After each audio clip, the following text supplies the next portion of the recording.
¿Qué tal, Nisbel? Cuéntanos cuál fue tu experiencia al hablar con este joven talentoso cineasta dominicano. Saludos Luis Felipe y apreciados televidentes. Como les decía Luis Felipe, tuve el honor de entrevistar a Manuel Galán. Creo que me lo disfruté muchísimo, pues me encanta la escritura. Hablamos de los personajes, del desarrollo, del conflicto, de los puntos de giro. Es una experiencia maravillosa todo lo que pude aprender con él en esta entrevista. Pero ¿por qué, en vez de contarles, no lo vemos nosotros mismos?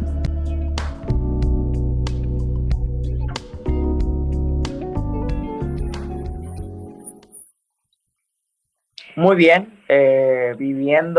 sobreviviendo a este asunto de la covidianidad, la verdad. Pero bien,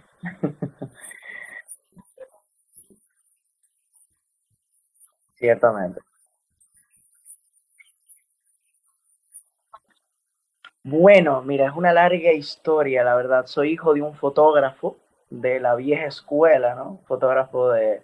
Estoy hablando de que mi papá trabaja fotografía desde los años 70, 60, 70. Entonces, desde pequeño, en mi casa, he tenido esa impronta, ¿no? Del cine. Siempre hemos visto películas desde pequeño. O sea, estábamos rodeados eh, siempre teníamos proyectores, o pietajes de película en la casa disponibles, y era, tú sabes, eso era parte de nuestra vida, la verdad. Entonces, ya a los 12 años, yo empecé a tener esa inquietud por el storytelling, ¿no? Mi vida básicamente se resumía en contar cosas, ¿no? En contar historias. Yo nunca pensé que iba a vivir de eso, ¿eh? Eh, Hasta el momento que el tiempo fue pasando y mi papá me regaló un libro llamado Save the Cat Goes to the Movies, un libro para escribir guiones, muy bueno.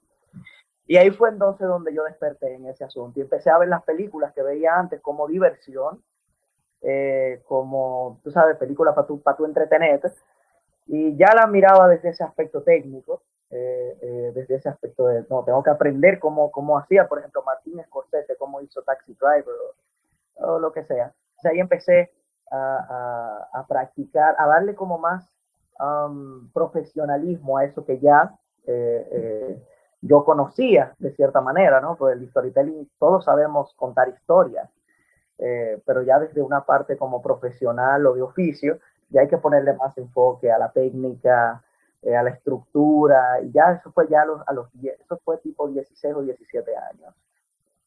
Ya ahí yo puedo decir que ahí empezó mi carrera como storyteller, por así decirlo.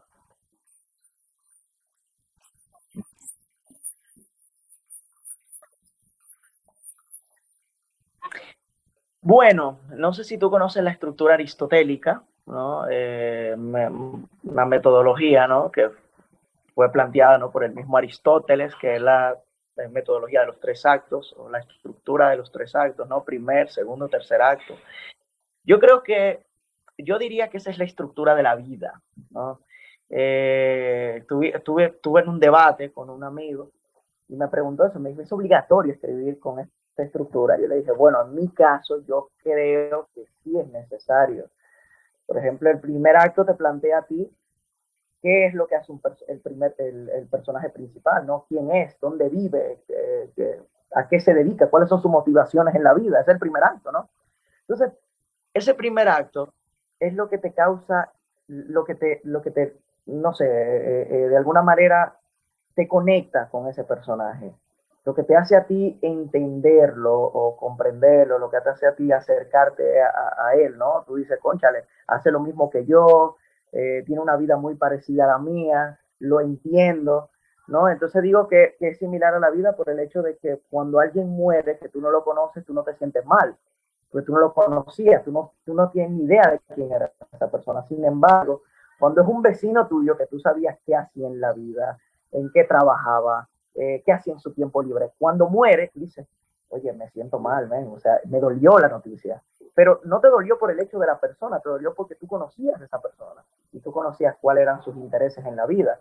Así funciona el primer acto en la estructura, ¿no? Lo que llamamos estructura aristotélica. Entonces, por eso yo digo que es la mejor estructura para narrar una historia. Eh,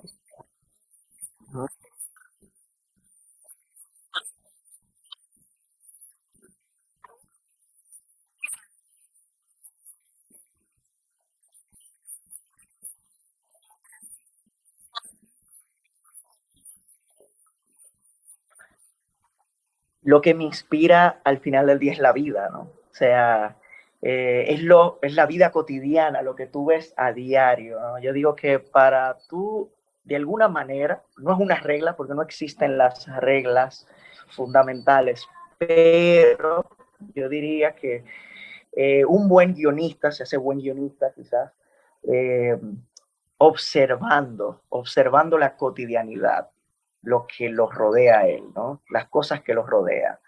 Eh, vamos, que no es lo mismo escribir sobre un chofer de carro público si tú nunca te has montado en un carro público y no sabes cómo piensa un chofer de carro público. O sea, debemos ser bastante, debemos tener una buena observación, ¿no? De lo cotidiano. Yo siempre digo, en lo simple está lo grande. Entonces, debemos tener mucho cuidado en esa parte de la observación, ¿no?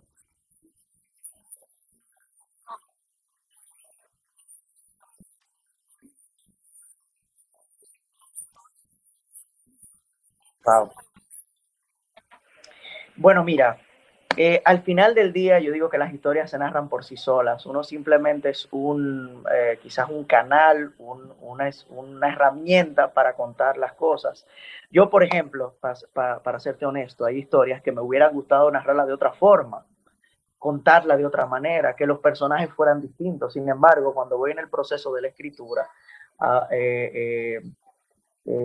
ya sin hablar del argumento ni eso, sino en el momento que estoy escribiendo el guión, ya yo digo, hey, pero esto está yendo por otro lado. Pero no es porque yo lo estoy llevando por otro lado, es porque la misma historia lo está pidiendo. Entonces, me hubiera gustado, yo digo, me hubiera gustado que esta historia, yo esta semana entregué un guión y yo le dije a la productora ejecutiva, le dije, mira, cuando lo entregué, hay una escena que de verdad, yo hubiera preferido que no fuera así, pero lamentablemente la historia me pidió otra cosa. Eh, y eso es algo que debemos tener bien claro, que al final del día lo que manda, quien es dueño de la historia, no el escritor. Debemos ser maduros en eso, por lo menos. Ajá.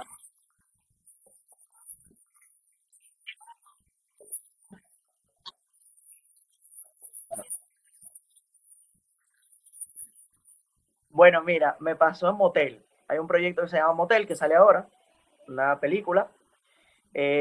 Motel tiene una particularidad, ¿no? Es una película que todo se centra en una sola locación, ¿no? Es unilocación, es un cuarto de motel, ¿no? Aquí le dicen cabaña, tú sabes, yo soy de Jarabacoa, pero a mí cabaña son cosas diferentes, pero no vamos a entrar en ese debate. Eh, el caso es que motel, todo sucede en un cuarto de motel, son tres historias distintas, pero que todas como que convergen en un punto, ¿no? Tienen de alguna manera todas tienen algo que ver, ¿no? Entonces, en esa película yo tuve la oportunidad, ¿no? Tuve la oportunidad de dirigir una y de escribir una, luego de escribir otra que era para mi jefe. Ese fue un reto. Ya empezamos con eso, o sea, con el hecho de que fuera una sola locación, yo nunca en mi vida había escrito algo en una sola locación. Yo dije, ¿qué voy yo a sacar de aquí? Y cuando me pidieron, cuando me dijeron, son 15 minutos, yo dije, ¿qué voy a hacer yo? ¿Cómo voy yo a contar 15 minutos de historia en una sola locación? ¿Qué voy yo a hacer ahí? Esto fue lo primero que yo pensé. Sin embargo, me funcionó yo ir al set, ¿no? El set estaba en el estudio de la casita, yo entré, me senté en la cama del motel como por, qué sé yo, 40 minutos, 45 minutos, y empecé a observar todo. Ese fue uno de los grandes retos. Luego tuve otro reto dentro del mismo motel, ¿no? Que fue cuando mi jefe decidió rodar otro de los cortometrajes, porque son diferentes cortometrajes que forman una película. Eh, Él me mandó una sinopsis de algo muy loco, algo muy loco. No te voy a contar lo que es, pero yo lo que te puedo decir es una idea pero muy loca. Imagínate algo que te mande que tú te quedes como que, wow, wow, ¿qué? Hace esto, yo como. Recuerdo que ese día fue un viernes, como hoy. O sea, mi familia vive en Jarabacoa, yo estaba en Santo Domingo, yo estaba trabajando. Él me dice, ¿tú vas para Jarabacoa? Y yo, sí, me voy para donde mi familia. Me dice él, yo te voy a enviar una sinopsis para que tú la analices en el camino. Tú me tienes que hacer un guión de 15 páginas que quiero rodar el miércoles de la semana que viene. Eso tiene que estar listo más tardar el domingo. Yo dije, está bien, o sea, yo confío mucho en mí, me fui de camino, cuando leo esto yo me quedo, oye, pero ¿en qué lío yo me he metido? ¿Cómo yo voy a contar esto?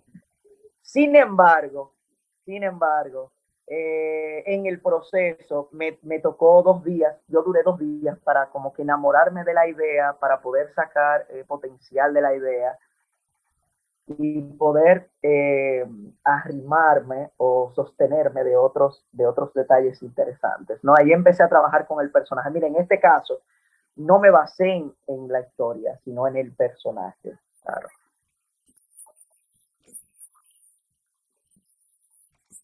Ajá. Ajá.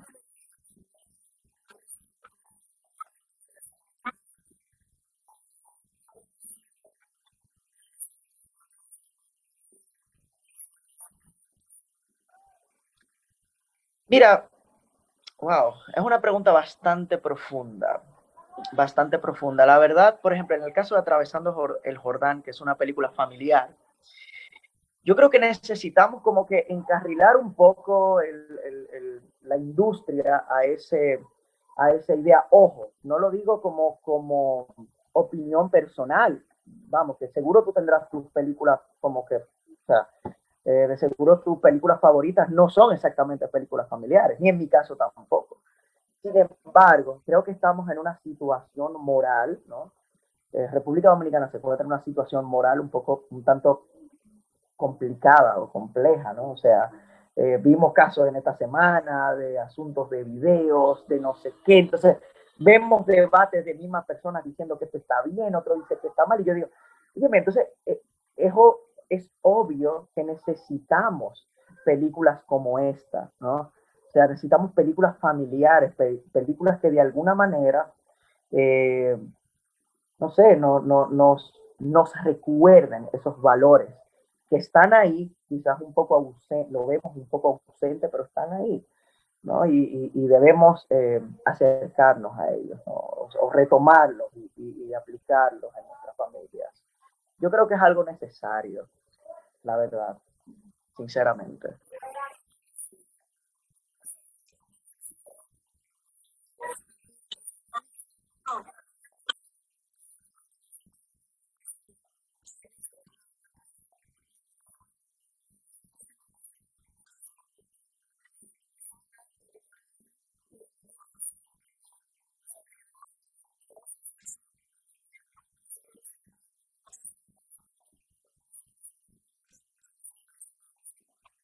Bueno, ¿qué tengo que decir? ¿Tengo que decir un cierre o algo así? Bueno, mira, yo lo que siempre he dicho es, señores, miren, tenemos que ver películas, veamos películas. Y muchas veces como ¿no?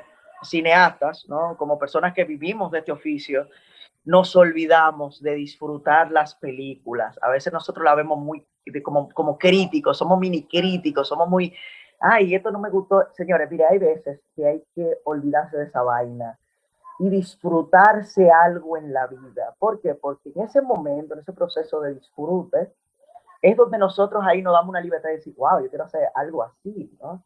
Yo quiero poder escribir algo como eso, ¿no? Y aparte de eso, disfrutar la vida en el exterior, ¿no? Fuera ya de lo que es de película, de leer libros sobre guión y sobre cine, sino, señores, disfrutar a las personas como lo que son, cotidianamente, disfrutar del panadero, disfrutar del que vende en la tienda, de la que vende en la tienda, del que anda en el carrito, porque te va a decir cosas que nadie te va a decir. Y tú vas a tener libertad creativa de utilizar eso en tus líneas, en cualquier guión. Y ahí es que está la honestidad del guión.